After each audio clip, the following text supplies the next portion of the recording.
20-year-old Filipino tennis star Alexandra Eala has sent Melbourne Park crowds into an absolute frenzy. We'll go live to Ollie Haig, who's in Garden Square for us this evening. Ollie. 12 months ago, she was ranked 139th in the world.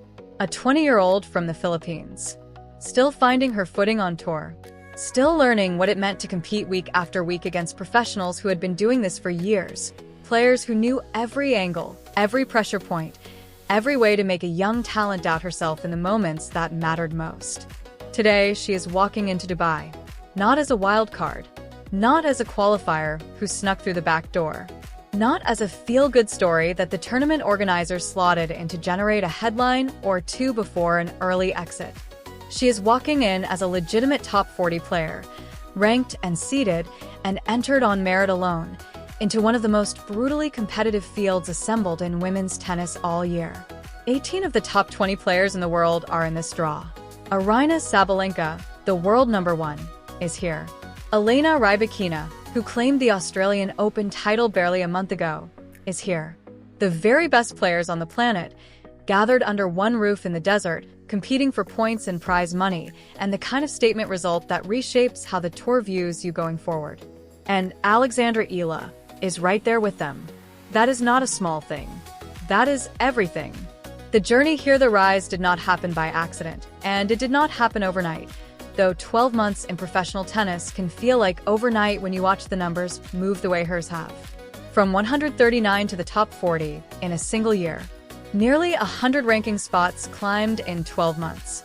A number that most professional players, people who dedicate their entire lives, their entire 20s and 30s, every morning and every exhausted evening, to this sport, never achieve across the full length of their careers. Most professionals never break into the top 50. Alexandra Eala did it in a year, then kept going without pausing to celebrate. That kind of movement does not come from luck. It does not come from favorable draws or fortunate timing or opponents who happen to have a bad day. It comes from talent meeting discipline, meeting the willingness to keep showing up, especially on the days when showing up is the hardest thing in the world. And when you trace her results across the past 12 months, the consistency that has driven this rise becomes impossible to ignore. A semi-final in Auckland, New Zealand. A quarter-final in Manila, her home tournament, with Filipino fans filling every seat of that stadium specifically to watch her play, carrying flags and screaming her name with the kind of energy that changes the atmosphere of a match entirely. Then another quarterfinal in Abu Dhabi just last week. Semi-finals, quarters. 3 consecutive events at that level of output. That is not someone bouncing in and out of form based on how they slept or what the draw looked like.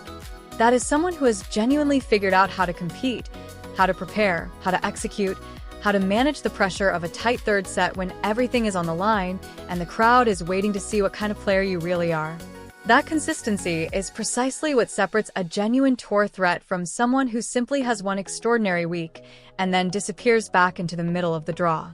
The loss that revealed her character the lead-up to Dubai was not perfect, and it is worth being honest about that. At the Qatar Open in Doha, she ran into Czech qualifier Tereza Valentova in the round of 64 and dropped the match, 6-1, 7-6. Not the result she was looking for. Not the momentum builder she needed heading into one of the year's premier events. But here is what she did afterward.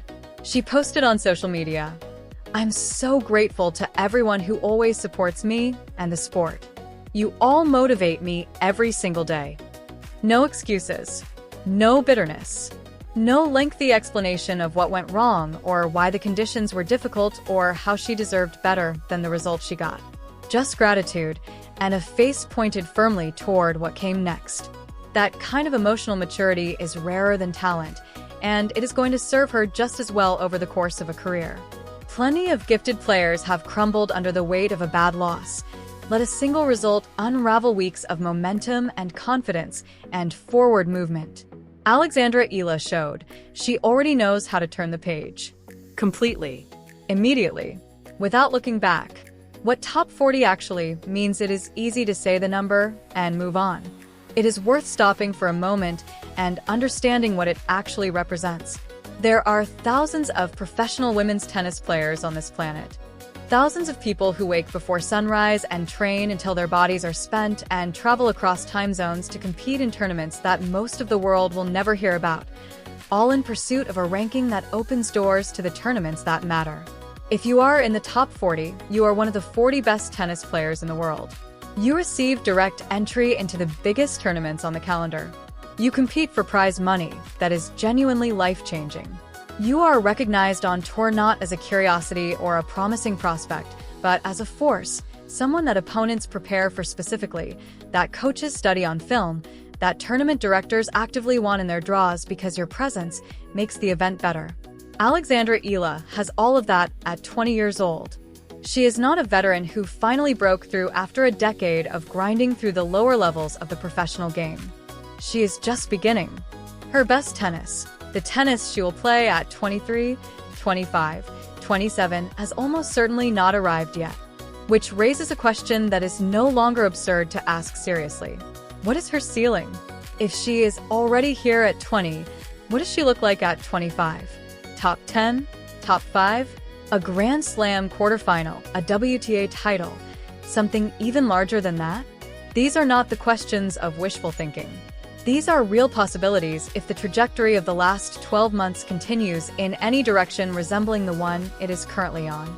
The foundation beneath the results, none of this appeared from nowhere.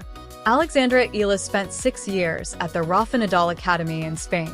6 years immersed in a culture built entirely around excellence, surrounded by coaches who shaped one of the greatest competitors the sport has ever produced, absorbing habits and mindsets and standards that most players never encounter at all, let alone for 6 consecutive years during the most formative period of their development. The discipline you see when she turns the page after a loss. The tactical patience she shows during long rallies when a less mature player would reach for a low-percentage shot.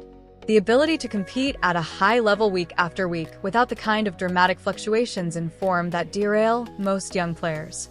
These things were built in Spain over years of quiet, unglamorous, necessary work. And then, in 2022, she became the first Filipino player in history to win a junior Grand Slam singles title, taking the US Open Girls Championship and putting her name on a global map that extends well beyond the Philippine archipelago. But junior success and professional success are entirely different things. The transition from the junior circuit to the professional tour is one of the most difficult jumps in sport. The physical demands, the tactical complexity, the mental weight of competing week after week against players with years of experience and nothing to lose. It breaks talented players regularly. Plenty of junior stars never figured out at the senior level. Alexandra Eala did not just figure it out. She is thriving. Dubai and everything beyond at the Dubai Duty-Free Tennis Championships is celebrating its 26th edition this year. Over 2.5 decades of elite tennis, top-tier facilities, serious prize money, significant ranking points, global media attention. A deep run here does not just add numbers to a spreadsheet, it reshapes how the tour understands who you are. And Alexandra Eala arrives at this tournament at exactly the right moment. Her confidence is high. Her ranking is earned.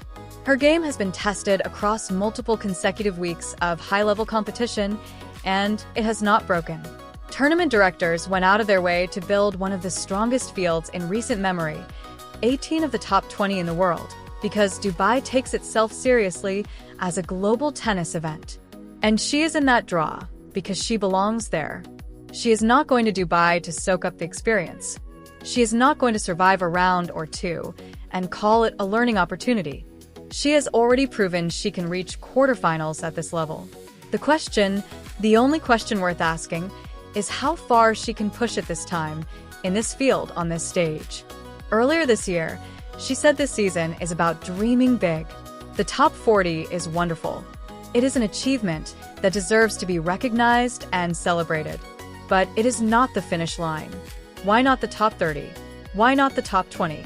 Why not a Grand Slam quarterfinal, a WTA title, something that forces the sport to reorganize its understanding of what is possible for a Filipina on the professional tour?